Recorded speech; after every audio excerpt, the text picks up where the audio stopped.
उसके लिए मैं संकल्प लिया हूँ कि चंदौली को मैं स्मार्ट चंदौली बनाकर ही दम लूँगा। जनता को ठगा गया है चंदौली की, और जनता आज बोल नहीं पा रही है, क्योंकि आप देख सकते हैं कि थोड़ा सा कोई छोटा सा कमेंट कर देता है तो उसको गलत आरोप लगाकर जेल में डाल दिया जा रहा है। कि रिंग रोड बन जाएगा तो जाम से मुक्ति मिलेगी, चंदौली विकास करेगा। और आज सोच लीजिए आप लोग कि भाजपा 10 वर्ष से है, डबल इंजन की सरकार है, रिंग रोड परियोजना पूरा नहीं कर पाई। आज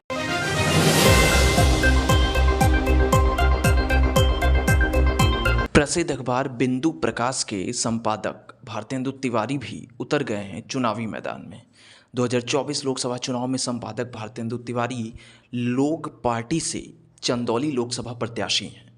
नवकाशी समाचार से खास बातचीत में उन्होंने बीजेपी को आड़े हाथों लिया और कहा कि बीजेपी सरकार 10 साल में पूरी तरह से फेल रही है। उनके वादे सिर्फ कागज़ों पर रहे हैं। उन्होंने चंदौली की जनता को सिर्फ ठगा है। देखें पूरी खबर। मैं संपादक भारतेंदु तिवारी, चंदौली लोकसभा प्रत्याशी, लोक पार्टी से मुझे प्रत्याशी बनाया गया है।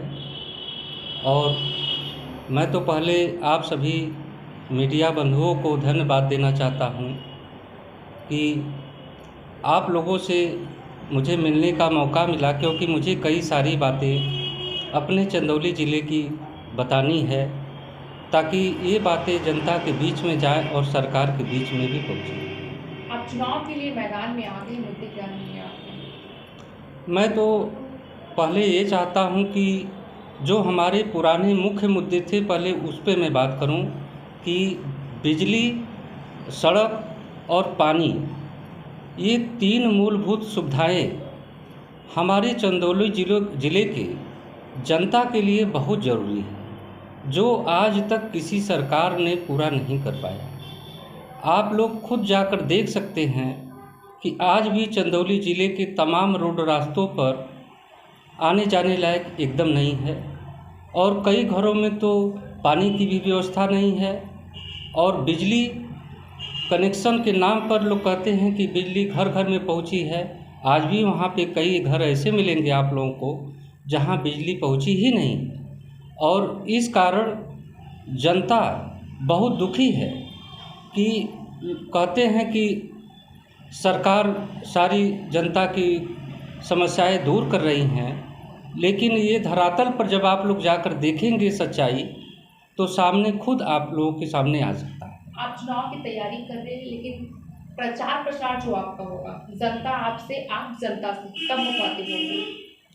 मैं तो अब जनता के बीच में आ गया हूँ। लोक पार्टी का पहले मैं बहुत बड़ा धन्यवाद देना चाहता हूँ। मैं अपने राष्ट्रीय अध्यक्ष महोदय श्री विजय शंकर पांडे जी, पूर्व सचिव भारत सरकार का धन्यवाद देना चाहता हूँ, उनका आभारी हूँ। और मैं अपने प्रदेश अध्यक्ष श्री अश्विन सिंह जी का धन्यवाद देना चाहता हूँ, उनका आभारी हूँ कि उन्होंने एक पत्रकार को अपने लोक पार्टी से टिकट देकर चंदौली लोकसभा से प्रत्याशी बनाया है। और इस पे मैं खरा उतरने के लिए पूर्ण रूप से मैदान में जनता के बीच आ गया हूँ, और जनता की सेवा करने के लिए मैं चुनाव लड़ रहा हूँ। मैं खुद पत्रकार हूँ, और पत्रकारिता के माध्यम से मैं जाता था चंदौली ज़िला में, तो जन जन से मिलता था।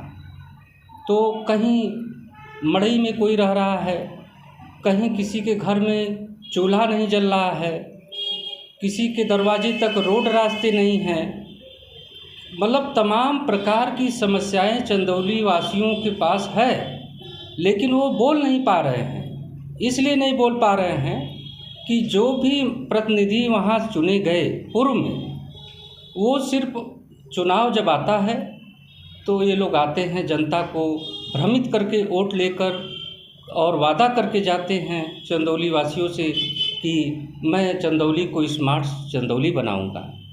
लेकिन इन लोगों ने 75 वर्ष बीत गया, आज भी चंदौली को पिछड़ेपन में रखा है, और उसके जिम्मेदार ये हमारे पूर्व के जितने प्रतिनिधि हैं उनके ऊपर आरोप में लगा था। क्या कहना चाहेंगे चंदौली की जनता से आप?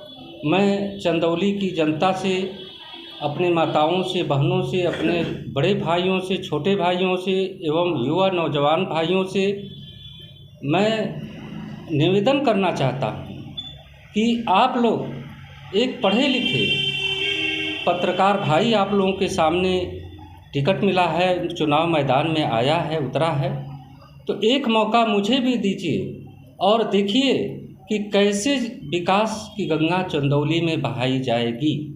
और उसके लिए मैं संकल्प लिया हूँ कि चंदौली को मैं स्मार्ट चंदौली बनाकर ही दम लूँगा। मुझे चंदौली की जनता की सेवा करना है, इसके लिए मैं चुनाव मैदान में आया हूँ और आगे भी मैं रहूँगा चुनाव में। पिछले 10 साल से भाजपा का वर्चस्व जो बना हुआ है लोकसभा, तो कितनी कठिनाइयाँ होंगी आपको? देखिए, ये तो आपने पत्रकार साहब बहुत अच्छी बातें उठाया है कि 10 वर्षों से हमारे प्रधानमंत्री मोदी जी की सरकार है, डबल इंजन की सरकार है, कहीं कहीं ट्रिपल इंजन की भी सरकार आपको दिखाई देगी जो है। लेकिन ये सरकार कहती तो बहुत कुछ है, बहुत दूर दूर तक ऐसी कहती है कि मतलब हम लोग सुनकर सोचते हैं कि नहीं ये सरकार कर देगी। मैं आपको एक मुख्य बातें बता दूं, गृह जनपद है, हमारे देश के रक्षा मंत्री इस समय हैं राजनाथ सिंह, चंदौली के रहने वाले हैं और वो देश के गृह मंत्री हैं, उनका जिला चंदौली में ही पड़ता है। उन्होंने वर्ष 2001 में जाम से मुक्ति दिलाने के लिए चंदौली वासियों को और काशी वासियों को रिंग रोड परियोजना का नींव डाला था। तो हम लोगों को खुशी हुई कि रिंग रोड बन जाएगा तो जाम से मुक्ति मिलेगी, चंदौली विकास करेगा। और आज सोच लीजिए आप लोग कि भाजपा 10 वर्ष से है, डबल इंजन की सरकार है, रिंग रोड परियोजना पूरा नहीं कर पाई। आज भी रिंग रोड का कार्य अधूरा पड़ा हुआ है। बोहनपुरा गांव पड़ता है, आप लोग जाकर देख सकते हैं कि वहाँ गंगा पुल में कई वर्षों से पुल बन रहा है, अभी तक वो पुल बना नहीं। तो कठिनाइयों पर जो आपने चर्चा किया कि भाजपा की सरकार है, भाजपा के सामने आपको कितनी कठिनाइयाँ हैं, तो कठिनाइयों का सामना करना हमारा धर्म है। जो भी कठिनाइयाँ आएंगी उसका हम सामना करेंगे। मैं जनता के लिए, मैं तन मन धन से सामना करने के लिए तैयार हूँ, क्योंकि जनता को ठगा गया है चंदौली की, और जनता आज बोल नहीं पा रही है, क्योंकि आप देख सकते हैं कि थोड़ा सा कोई छोटा सा कमेंट कर देता है तो उसको गलत आरोप लगाकर जेल में डाल दिया जा रहा है। तो जनता तो अब कमेंट करने पर भी उतारू नहीं है, क्योंकि वो जान रही कि अगर मैं कुछ सरकार में कुछ बोलता हूँ, अपने हक की लड़ाई के लिए कोई मैं मुद्दा उठाता हूँ, तो तुरंत उसको देशद्रोही बना दिया जाएगा, तुरंत उसको जो है विपक्षी पार्टियों में जोड़ दिया जाएगा, या तुरंत उसको जो है किसी अन्य तरीके से परेशान किया जाएगा।